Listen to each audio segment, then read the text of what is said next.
It's the Scotty Myers Show. Hey, welcome to this week's edition of the show. I'm your host, Scotty Myers, and this week, all things DC, as DC had their Fandome for 2021, and I will say it delivered on most of what I was hoping for. There was a few things I wanted a bit more of, and we'll get through it as we break it down.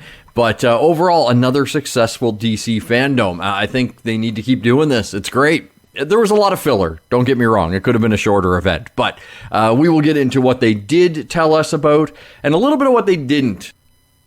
And some things they didn't talk about kind of surprised me a little bit. It really did. But let's get into the event itself. It opened with one of the most anticipated kind of panels, I guess we'll call them, of the show. And that was Black Adam. Everybody was kind of waiting to get their first official look at The Rock as Black Adam. What were we going to see? What were we not going to see? How much did they have ready? As far as full-on movie footage goes, they didn't have a whole lot prepared. And that's fine. The movie, I think, is just finishing shooting or just finished shooting. So they're definitely, deep in post-production. But I will say what they did show us was nothing short of amazing. It was so badass. So they gave us basically the introduction of the character in the film. And within the first 5 seconds of the character there, he fries a guy to death. Just electrocutes him down to bone and dust. If you want a great introduction for a guy that's been a villain, he's kind of getting thrown into more of the anti-hero role now, but his origin is that of a villain. This is the best way to introduce him. So, absolutely fantastic. For me, being a fan of the Dr. Fate character, who's a bit lesser known, first off, the casting of Pierce Brosnan, when they announced that, I was over the moon about. I was always a fan of his as Bond and just thought he's a solid actor. But got to see the helmet a little bit. Looked great. It was just a couple of quick fleeting shots. And they continue to build the hype machine for Black Adam. And I'm telling you, this thing is going to be huge. If that first taste, that was like having a really great bite of a burger, and you're like, man, I want that whole burger. And that little taste is just not enough. So now you're anticipating the whole thing. That was that little taste of Black Adam. Great job by DC. Great job by The Rock introducing it, talking about it. He's been so passionate about this project that is something that I think takes my anticipation to it for another level.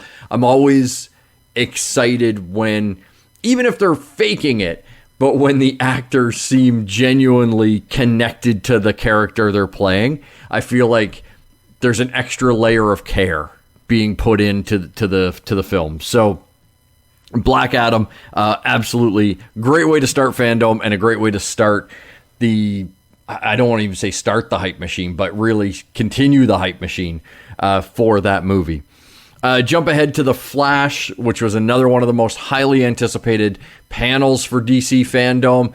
And again, they didn't have much to show. I thought The Flash was going to have more. When we get into a little bit of kind of disappointments, The Flash one goes down as an exciting one for me and also a bit of a disappointment. And when I say it was a disappointment, it was just because I really thought they were going to have more to show. And then having the director come out and, to reveal for DC Fandome, of course, that gets your mind spinning, right? And of course, the internet started with, we're going to find out Henry Cavill's in there as Superman, at least as a cameo or, something big. And really, we didn't get anything big as far as new information, but we did get our first kind of look at it. And it was a great little tease. It sets up obviously the Flash's story about trying to save his mother. Great voiceover by Michael Keaton, of course, who's returning as Batman.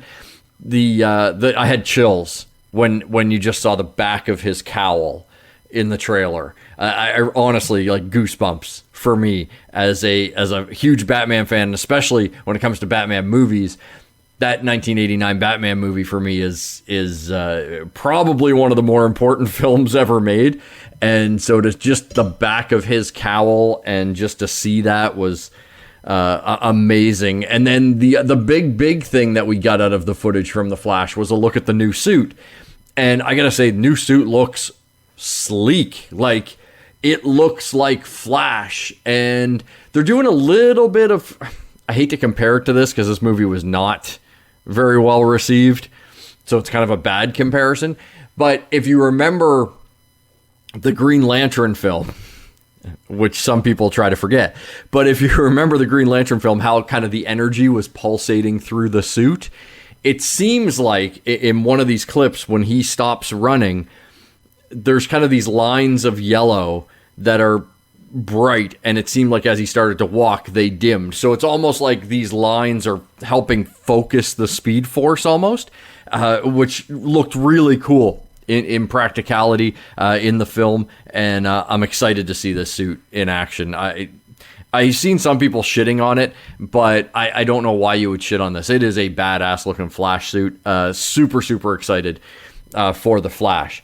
We'll switch over to DC TV for a little bit, because there were some cool announcements there. First off, the Peacemaker full-on trailer. It's exactly the same tone as the Suicide Squad, which I love. If you obviously saw the movie and you enjoyed the movie, then you're going to enjoy at least the tone and feel of the Peacemaker show. And they're, teasing that they're going to give the guy a little bit of heart. And which I think is necessary for the character if he's going to grow. He can't just be 100% douchebag all the time. As entertaining as that can be, it's going to grow stale. So we got to layer up Peacemaker a little bit, and it looks like they're doing that. Funny, I laughed out loud a few times at the trailer, and I'm really looking forward to it. And it's coming out on my birthday. So we found out its release date, January 13th, is when it will be dropping on HBO Max. So that is some sweet news. Also, great news for Doom Patrol and Titans. They both officially announced season 4 for each show. That is wicked news. Doom Patrol, I think to me, is probably one of the most overlooked things that's happening in comic books right now as far as like television and movies. The show is so quirky and so weird and so out there, and yet it works. It's really a testament to everyone involved with Doom Patrol. The acting, the writing, the directing, the stories, everything just fits in this really, like, if you walked into a room, I think, and tried to describe Doom Patrol to somebody, they would look at you very puzzled and be like, oh yeah, it sounds good, with the voice in the back of their head going, what the fuck was that guy talking about? And that's kind of Doom Patrol. But like I say, it works. And of course, Titans is coming off season 3, which you get Red Hood and all that stuff. So really great to see those shows continuing, and just great if you're a DC fan. It's more DC content. Switching over to some more movies that were confirmed without a lot of fanfare. Like, we didn't get a lot of... I should say, like, scenes or anything like that, but we know a Static Shock movie is on the way, which is awesome. Amazing news. They're doing a lot with Milestone Comics and those characters, which is great going forward. Super excited to see the future of that. Also, in the animated side, we've got a Green Lantern movie confirmed, which the way they talked about it hinted at Blackest Night. And maybe Brightest Day, maybe combined into one movie, which would be a lot to cram into one animated movie. But we'll see what the actual plot synopsis of the Green Lantern one is. Super Sons animated movie, so Damian Wayne and Jonathan Kent and them having an animated movie together, which is cool. There's also, we saw our first trailer of Catwoman Hunted, which looks like a really cool story. I'm not the hugest anime fan, so the art style didn't grab me, but the story looked very cool. And it's nice to see Catwoman getting her own film. Obviously Batman will be part of it and that type of thing, but it's nice to see Catwoman getting some of her own kind of time in the spotlight, which is great. When it comes to HBO Max movies, this is where I was a little disappointed. I was hoping, there's been so much talk on these HBO movies that, we've got Black Canary coming and Blue Beetle and Batgirl. And really, Black Canary was non-existent, which was a massive disappointment to me because I love the character. I thought it was a great portrayal in Birds of Prey. I love that they're bringing her back to be Black Canary again.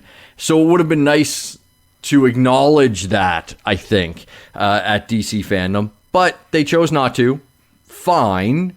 Just, in my mind, a little oversight. Now, on the other side of that, we did get some stuff from Blue Beetle and Batgirl. Now, Blue Beetle, I don't even think they've started shooting that yet, but they did give us a concept art image of his suit, and it looked pretty badass. I will definitely say it looked amazing in the concept art. So if it translates from that concept art to the screen, it's going to be great. It really is. And you could see, again, it's I get really super jazzed when you can see the passion in the people involved in the project. And especially in the little panel they had, the writer of Blue Beetle, you could just tell how much he loved writing this and the passion he has for this project. So again, hopefully that passion translates to the screen.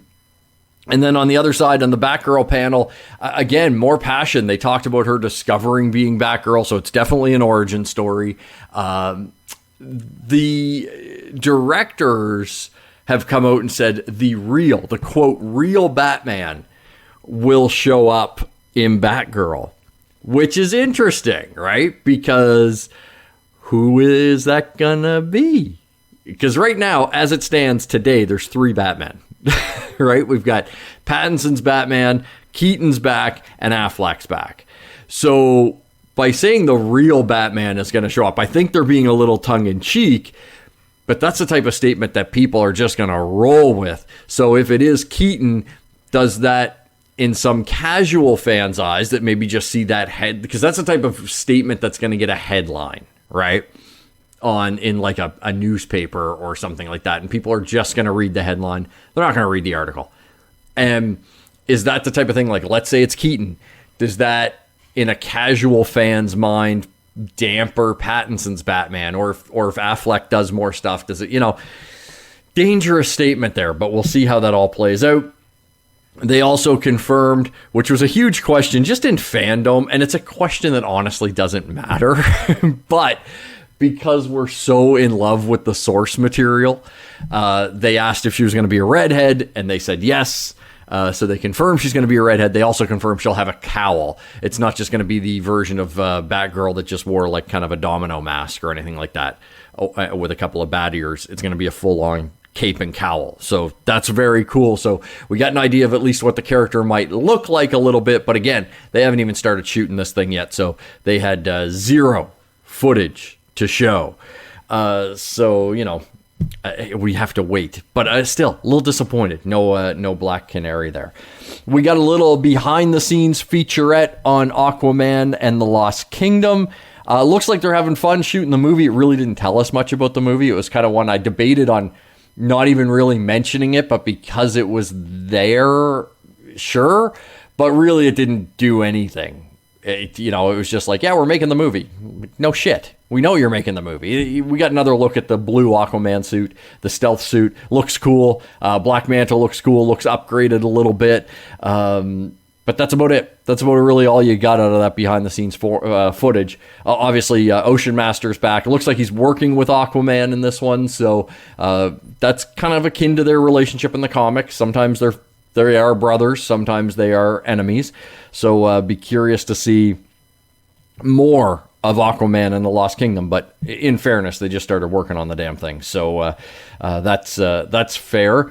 Switching over to some video games, we got big, long, extended trailers for Suicide Squad versus the Justice League and for Gotham Knights. Both of these things look mind-blowingly good. Like, I've kind of fallen out of gaming a little bit just because of time. I miss it. There are some nights I'm like, man, I wish I was, full on playing video games. These two look so good, it might pull me right back into gaming. Like, especially for me, the Gotham Knights one. You got Court of Owls there. They confirmed there's different talons in the game, like with different strengths and weaknesses, and just the characters. You know, Batgirl, Nightwing, Robin, Red Hood, just characters that I love, and the chance to play them and go up against the Court of Owls as a Batman fan, that's too much. And the story is intriguing in that they're hinting that he's dead. You know, Batman has died, and I just don't see that. I think there's another shoe to drop there. So I'm intrigued by the story as well. Suicide Squad versus Justice League looks really good. Obviously, it looks like the Justice League has fallen to the anti-life equation, and that's why they're kind of the villains in this game. They all have kind of the, darkness around the eyes and whatnot. My only kind of hold back on the Suicide Squad versus Justice League as a game is really Harley, and she wasn't much in the trailer as far as like dialogue, but the little bit I've heard of the voice is kind of making me step back a bit. And Captain Boomerang in the game, he kind of looks, I don't know, like disheveled, which I guess it's a little bit from the Air Suicide Squad inspired, but I don't know. I'm not digging the character design as much for Captain Boomerang. King Shark and Deadshot look great, but yeah. So we'll see. But the game does look good. It just, if I had to pick one, I'd be going Gotham Knights right now, hands down. They had a little panel discussing Wonder Woman as she is about to celebrate her 80th anniversary. It's a year-long celebration. They have a big comic book story that they're going to unveil. There's going to be lots of Wonder Woman stuff over the next year, which is great. Character deserves it. And I was amazed instantly after that panel, because they had a panel where they had Patty Jenkins, who's the director of Wonder Woman and Wonder Woman 84, and Linda Carter, who obviously was Wonder Woman on the TV show. And they're talking about Wonder Woman and her place in history and all that kind of stuff. And they mentioned that Gal couldn't be there. She just had a kid and all that kind of stuff. So they mentioned she couldn't be there. And then, Linda brought it up and very nonchalantly about how Patty is working on Wonder Woman 3. And Linda's very excited to see where that goes and blah, blah, blah. And they had like a little 2-second conversation about the third Wonder Woman film. And I saw headlines pop up of like, they confirmed Wonder Woman 3. They confirmed that in like the end of December, early January. After Wonder Woman 84 came out, Warner Brothers and DC came out and said, oh yeah, look, Patty Jenkins and Gal Gadot are coming back for Wonder Woman 3. It's a done deal. So the fact that people are going, oh, this confirms it, I'm like, it was already fucking confirmed. And people are shitting on it going, oh, they really buried a Wonder Woman 3 announcement. And it's like, well, they did kind of nonchalantly make that announcement months ago. So yeah, now I guess the way Patty and Linda Carter were looking at it was like, this is old news. This isn't something that we need to fanfare, because everybody knows that Wonder Woman 3 is coming. Maybe that's, a little bit of ignorance on their part and mine as well, because I was under the same assumption when I started to see those headlines. I was like, are you shitting me? I knew this movie was coming, and I am by no ways an insider. I'm on the other coast in a different country. I am in no way an insider on what's happening with Wonder Woman 3, but I knew the movie was being made. So that kind of threw me for a loop a little bit. But I'm excited to see wherever they go with Wonder Woman. We got a behind-the-scenes look at Shazam, Fury of the Gods. The new suits they have look sweet. We saw those in some still photos earlier, so that wasn't necessarily super new. And it looks promising. Like, it looks good. I'm a little concerned about the villains. I always get a little worried in comic book movies. It's been hit and miss, right? Sometimes these characters are created and they do very, very well. And other times these characters are created and they are very forgettable. When writers go and say, I'm going to create new villains or new characters and drop them in this world, it always makes me a little worried, right? Especially when you're talking about Shazam, who has a ton of villains. There's a ton of characters that you can pull from to have as a foe against Shazam. You didn't necessarily have to go and create new villains. Now, Having said that, Helen Mirren and Lucy Liu are two amazing actresses. So I'm not worried about the portrayal of these characters. I guess I'm just more concerned about how they're going to fit into Shazam and that world. But we'll see. We'll see. But that is my hesitation right now with Shazam Fury of the Gods. The behind-the-scenes stuff they showed looked good.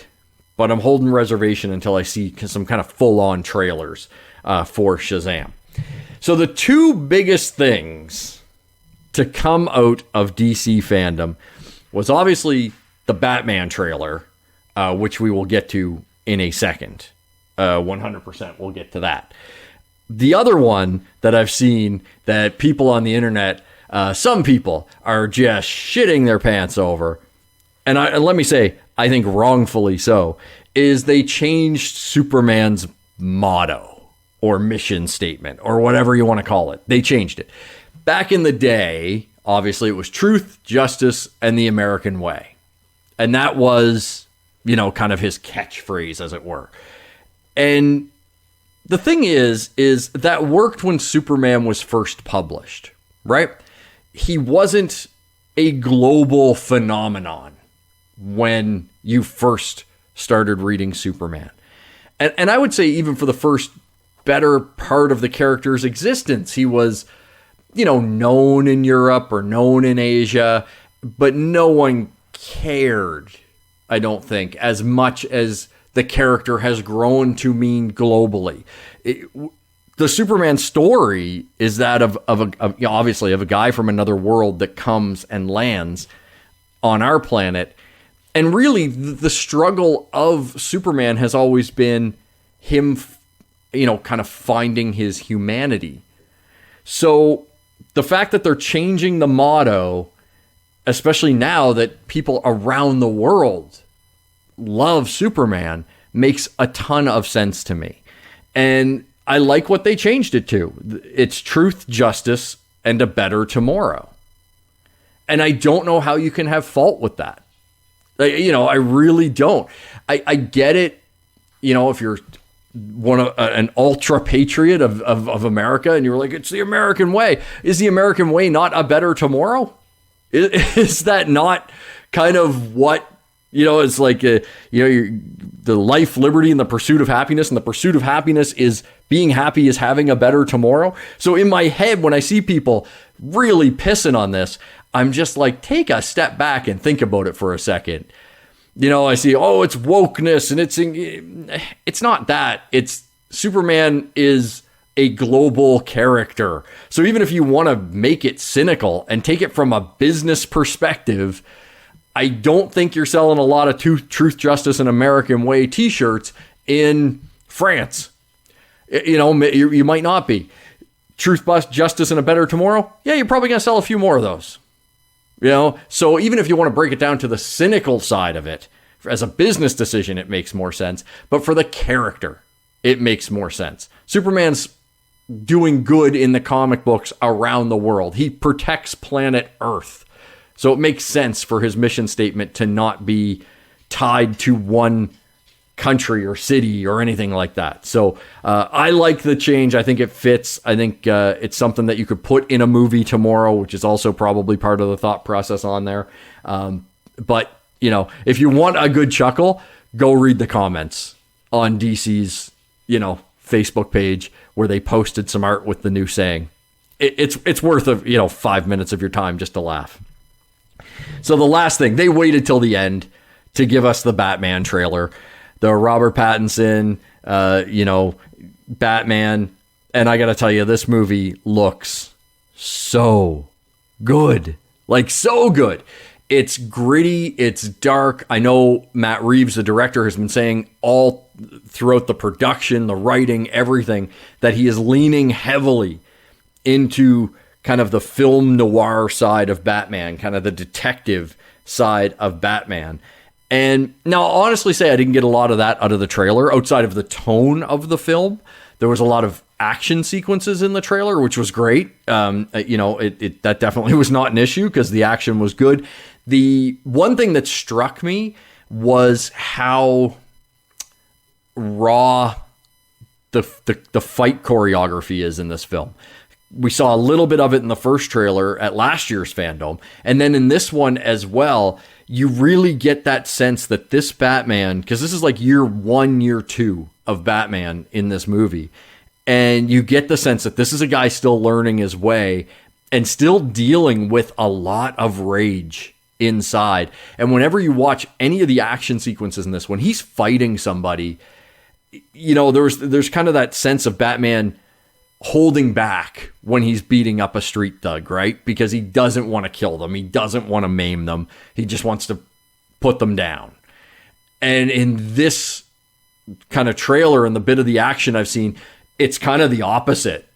You get the sense that, you know, this Batman at this point in his life wants to hurt. He wants to physically hurt these bad guys because he's taking his anger and frustration and rage from that young boy out on every criminal he comes across. At least that's how it comes across to me in the trailers. And I like it. It looks good, and it's going to provide a character arc for this Batman. You know, Matt Reeves mentioned most of the time when we get Batman in the movies, we see the origin and then we jump ahead to where, you know, he's Batman and he's been Batman for a while and he's got all his toys, he's got all his gadgets, and he's kind of the hero that we know. And I have a feeling this is a very familiar take on Batman, but there's going to be some things that we haven't seen before in a film. And I'm really, really looking forward to that. And just the cinematography of the thing, it was jaw-dropping. It really was. Like, there were scenes in that trailer where I sat back in awe of the scene and just the shot that I was seeing. I was like, man, that is pretty and gritty, and I'm so there for it. Like, if they could sell tickets today, the movie doesn't come out until March, I would buy them today and just pin the ticket on my fridge, counting down until I could see that movie. It's a phenomenal, phenomenal trailer. Great way to end DC Fandome 2021. Really, I'm already looking forward to Fandome 2022. If you have not seen any of these trailers or this behind-the-scenes footage, thankfully DC released it all, and you can check it out on our socials.